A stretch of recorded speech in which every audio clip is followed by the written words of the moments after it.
You know, some of my favorite childhood memories are birthdays, or Christmas, or even summer vacation. They're just random mornings before school. It's kind of weird when you think about it, though. Like, you'd wake up, your mom or dad would be yelling that breakfast was ready. If you were like me, maybe it was Pop-Tarts or Toaster Strudels or toast that your mom made you, or maybe you were running out the door. Every family had their own routine, though. But if you had a few extra minutes before school, chances are the TV was on, and morning TV had its own personality. It wasn't the big after school cartoons everyone talked about. It wasn't the Saturday morning lineup either. But it was morning cartoons that were different.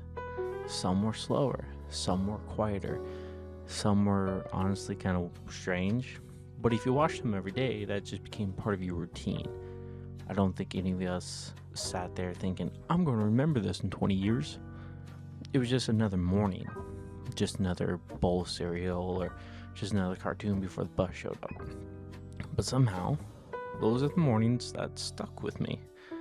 So today, I wanted to go back and revisit a few of the shows that I remember of that time. And the first one that always pops into my head is Madeline.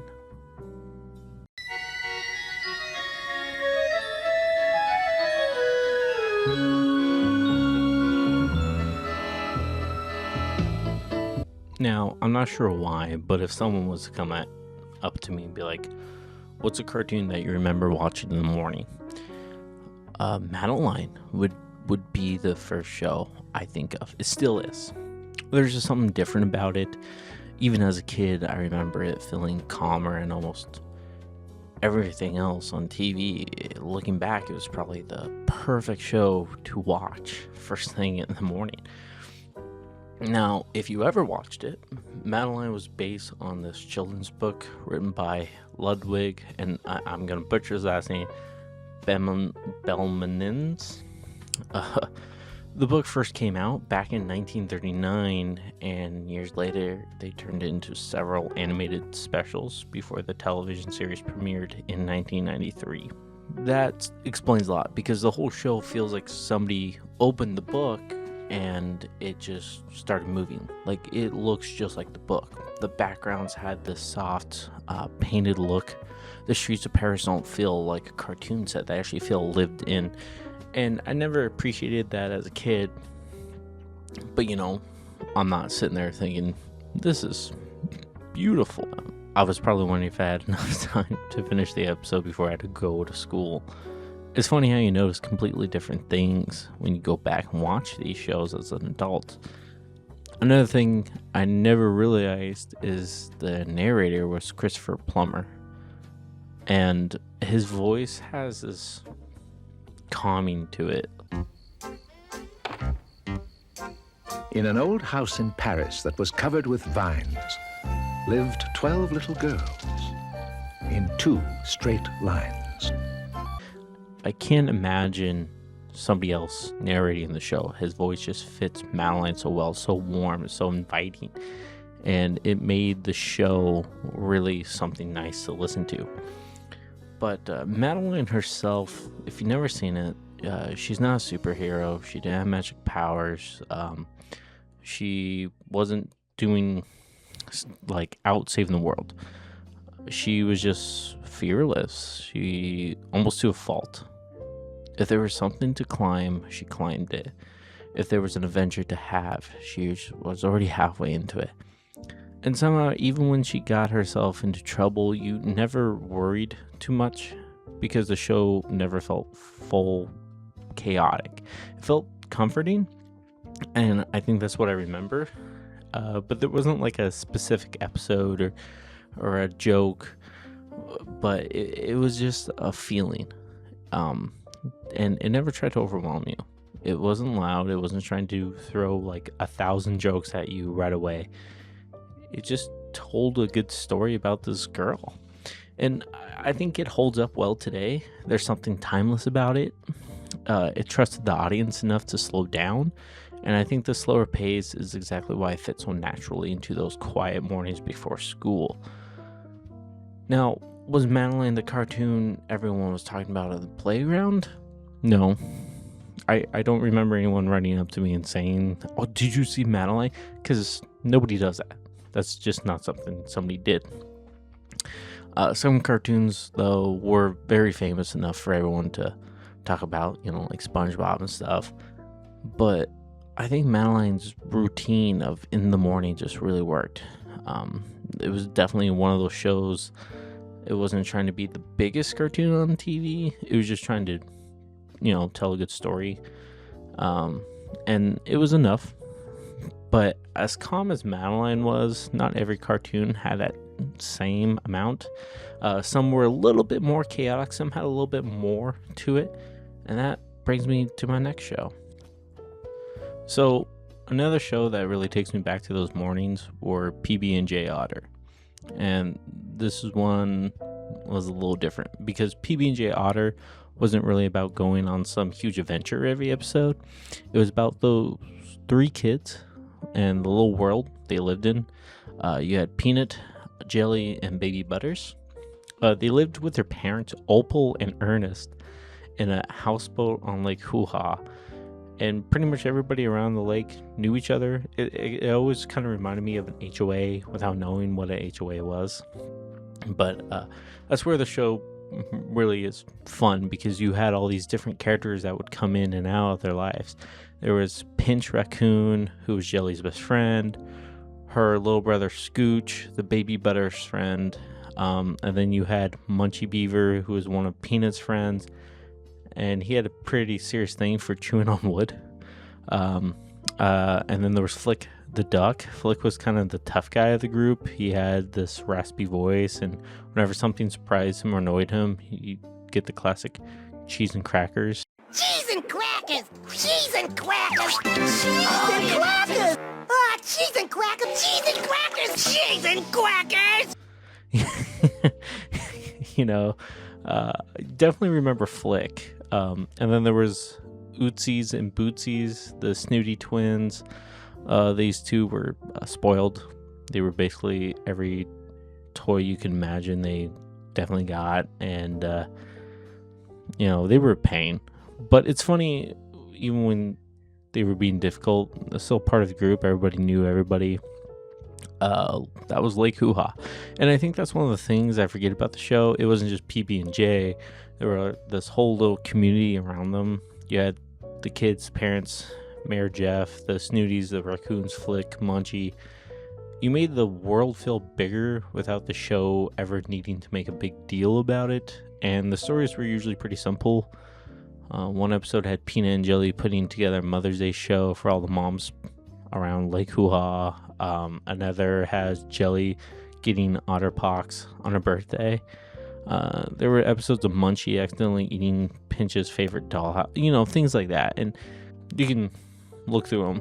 These were the kinds of stories, though, that PB&J Otter was good at. Little kid problems, but when you're a kid, the problems aren't little. If your friend is mad at you, that's a big deal.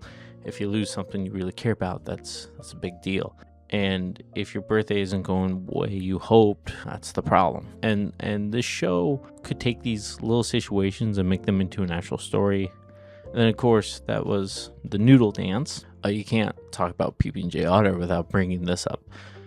Whenever any of the otters were trying to figure something out, they would do the noodle dance. Know what we're gonna do? Panic? No, we're gonna do the noodle dance. I'll use my noodle, but I'm not dancing. Noodle, use your noodle. Noodle, do the noodle dance. And Peanut wasn't even particularly fond of dancing, but he did it anyways because apparently that's how you solve problems in Lake Hoo-Ha. You dance around until somebody gets an idea, and honestly, as a kid, that made sense. Of course it did. Why didn't it? I mean, the music was there. PB&J Otter had a lot of songs. The show was full of these little musical moments, and it gave everything this really warm feeling. It wasn't just something you watch. It was almost like you were visiting the place. You knew the characters. You knew the lake. You knew the houseboat. You knew if Peanut and Jelly and Baby Butters had a problem. eventually somebody was going to start dancing. And I think that's why this one sticks with me. It wasn't necessarily the biggest cartoon on television. It didn't need to be, but it just was a really good little show about friends and family and all these random things that happen around this lake. You know, you're just sitting there watching it, waiting to get ready for school. Maybe you're waking up. You know, my mom woke me up 30 minutes before I had to get ready so I could watch these shows. But yeah, I mean, that was PB&J Otter. A little bit more chaotic than Madeline, but the next one is way more chaotic. Now, the last show I want to ever talk about is called Yakkity Yak, because it's a yak and he wants to be a comedian. I don't know who sat in the meeting room, came up with this idea for a cartoon, but anyways, Yakkity Yak was created by Mark Graves, and it was an Australian Canadian show that went on in 2002 for 26 episodes, I think. Whatever. It was on Nickelodeon, if I remember right. And Yakkity Yak was just a random yak. He was a student at Onion Falls High School. He became, his whole thing was he wanted to become a comedian. That was his whole dream. But I want to be a comedian. And it's good to dream, Yakkity. But remember, right after a dream, you need to wake up! Of course, that's not how it always went for him. He had got this confidence. He's this big ideas. These things usually don't go quite well as he planned. He does have like two friends, Keo and Lemony. Keo is the guy with a pineapple head. Lemony is a human girl. and they just kind of work. It's one of those weird 2000 cartoons that you either saw or you didn't, and this one was just weird. You could have a yak, a girl, and a pineapple hanging out together. Nobody needed to explain the show, like any lore or anything. And then there was Professor Crazy Hair. He's a scientist and teacher at Onion Falls High. Testament to the power of nature, carved by winds and time. Mount Onion resembles a giant onion. And his hair changes color depending on his mood or something like that. Apparently pineapple wasn't enough, so they went with that. And I think Yakkity Yak stands out as one of these shows in the 2000s that it was just loud, weird, and fast. And it wasn't trying to be realistic for any moment of time. I think the thing really makes Yakkity Yak is that it's actually a goal is he wanted to be a comedian. So underneath all the weirdness, you've got this kid who's just trying to get people to laugh and prove he can actually do something. But of course, he keeps getting himself in trouble along the way, which is, I guess, funny because that's where the cartoon really is. I also think Yakkity Yak is one of those shows that perfectly represent how much stuff was on television back then, because there were so many cartoons. You could turn on Nickelodeon Cartoon Network, and then there was just something else coming up.